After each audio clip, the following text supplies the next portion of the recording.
Ralentis, ralentis. Les gardes-côtes espagnols viennent de repérer des embarcations. C'est presque invisible à l'horizon, sauf pour l'œil exercé d'Alonso, qui sillonne le détroit de Gibraltar depuis une dizaine d'années.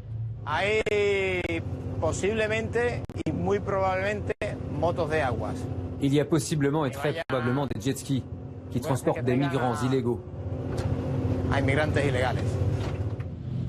Finalement, les jet skis ne s'approcheront pas. Le rôle d'Alonso et de son équipe est de repérer les bateaux de migrants venus du Maroc et de leur venir en aide. Ce jour-là, ils se sont mis debout et le bateau a commencé à tanguer. On a eu peur qu'ils tombent à l'eau. On les a rassurés. On les a fait monter à bord et on les a déposés au port. Ils allaient plutôt bien physiquement. Ils se sont approchés, nous ont dit merci. Ils nous ont remercié de les avoir déposés. Au milieu de ces courants tumultueux, le risque de se noyer est omniprésent. 53 personnes y ont déjà perdu la vie cette année, malgré les efforts des secours. Des centaines de fois mes collègues se jettent à l'eau.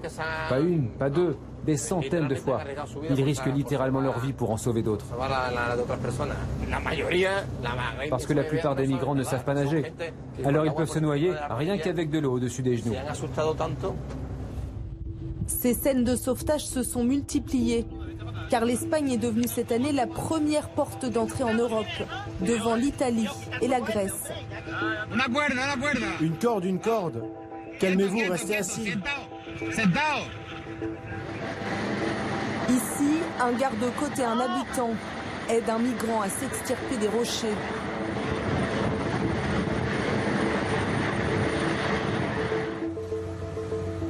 C'est serré sur une embarcation pneumatique qu'ils accostent directement sur une plage cet été.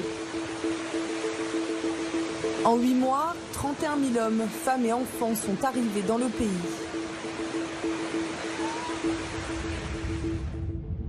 Ce jour-là, sur ce bateau de secours maritime, 135 rescapés. Des hommes, des femmes et des enfants, soulagés et heureux d'atteindre l'Europe. Chami et son fils Maël, 7 mois, sont les premiers à descendre. Ils sont ivoiriens. Très difficile, hein. Ça fait peur. T'as peur de mourir, tout et tout. Puisqu'on ne maîtrise pas l'eau, on se perd sur l'eau. Et puis, c'est un zodiaque très petit comme ça, là, donc c'est un peu difficile, t'as peur. À ses côtés, Chanel, une Congolaise avec ses 3 enfants de 3, 10 et 11 ans. Sains et saufs eux aussi, après 8 heures de mer. Je demandais comment je vais faire pour traverser la Méditerranée avec 3 enfants. Et avec Ramé, c'était pas facile. C'est un mystère de Dieu, je ne peux pas dire. Par un temps là, il y avait les hommes qui n'arrivaient pas à pagayer. Les hommes disaient qu'on retournait. Et c'est mes copines, mes sœurs qui prenaient les pagaies pour pagayer. Donc on faisait les échanges, tantôt l'autre pagaye, tantôt l'autre prend. Donc c'est comme ça. Ouais, c'était pas facile, mais j'ai gagné la victoire. Les navires des migrants sont récupérés et empilés dans un coin du port avant d'être détruits. Alonso, le caporal de la Guardia Civile, connaît tous les types de bateaux que les passeurs utilisent. Ça, c'est un bateau pneumatique.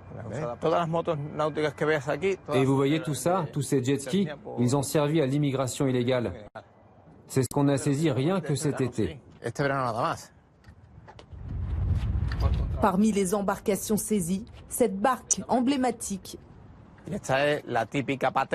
Ça, c'est un navire typique en bois, la patera. Les migrants arrivent à bord, ils peuvent être jusqu'à 30, 60, jusqu'à 70. Si le détroit de Gibraltar est privilégié par les migrants, c'est parce qu'ici, seuls 14 km séparent le Maroc de l'Espagne. Les côtes d'en face semblent à portée de main.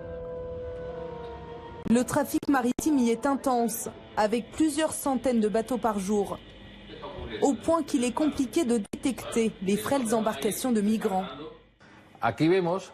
Ce que nous voyons, tous ces points que vous apercevez, ce sont des bateaux qui sont en train de passer dans le détroit de Gibraltar.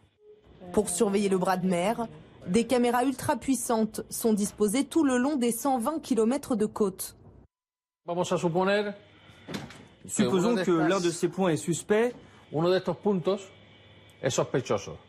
Ce qu'on va faire, c'est zoomer dessus. Là, vous voyez, c'est un bateau de pêcheur, donc c'est bon. La semaine dernière, la Guardia Civile a repéré l'arrivée de 260 personnes par jour en moyenne.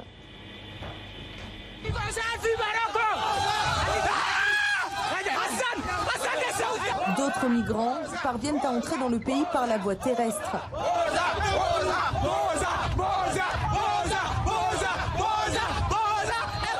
Comme ici, dans l'enclave de Ceuta, un petit territoire espagnol au nord du Maroc. Bon sens à tous les amis qui sont derrière. Bon sens mes amis. Le 22 août dernier, une centaine de jeunes ont réussi à franchir cette clôture de barbelés de 6 mètres de haut. Une fois en Espagne, la plupart sont pris en charge dans des centres d'accueil. Dans celui-ci, 42 hommes sont hébergés.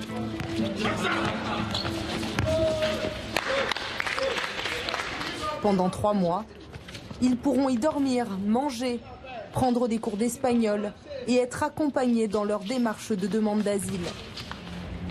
Parmi eux, Moussa, parti de Guinée-Conakry il y a 6 mois. Il a choisi de passer par le Maroc, puis le détroit de Gibraltar, car la Libye est devenue extrêmement dangereuse. La Libye, bon, je n'avais pas l'idée de passer là-bas parce que les informations que je recevais là-bas, c'est ça qui m'avait fait peur, quoi. C'est pour cela que je ne me suis pas orienté vers là-bas. Avec nos amis qui ont pris, certains sont morts là-bas. Bon. Par rapport au Maroc, c'est un peu différent parce que là-bas, le régime n'est pas stable, quoi. Il y a la rébellion, c'est à cause de ça. L'Espagne n'est pas la destination finale de Moussa. Il rêve de rejoindre un pays francophone, la France, la Belgique ou la Suisse. Il n'est pas le seul à vouloir poursuivre sa route dans le reste de l'Union européenne. Près des Pyrénées, les migrants sont de plus en plus nombreux à tenter de franchir la frontière franco-espagnole. Si tu restes, je t'amène des chaussures plus commodes que ça pour marcher, d'accord ? Anaïtse fait partie d'une association d'aide aux migrants. Elle vient de croiser un groupe qui s'est fait refouler tôt ce matin par la police française. Des vêtements, oui. Vous en aurez des vêtements propres. Normalement, il y a un transit de personnes pendant toute l'année. Ce qu'on observe en ce moment, c'est que ce transit augmente parce que les conditions météo sont meilleures, parce que les routes migratoires ont changé et parce qu'ils veulent passer par ici à Irún. La majorité de ces personnes, presque la totalité, veulent poursuivre leur chemin en Europe. On a commencé à voir des gens qui reviennent parce qu'ils n'arrivent pas à passer en France. Ils sont bloqués. Ils ne peuvent pas passer parce que la police française les attend à la frontière pour les renvoyer en Espagne. Pour ne pas les laisser à la rue, les autorités ont transformé ce gymnase en centre d'accueil pendant l'été. Ils sont une cinquantaine à y être pris en charge, en attendant de pouvoir continuer leur périple.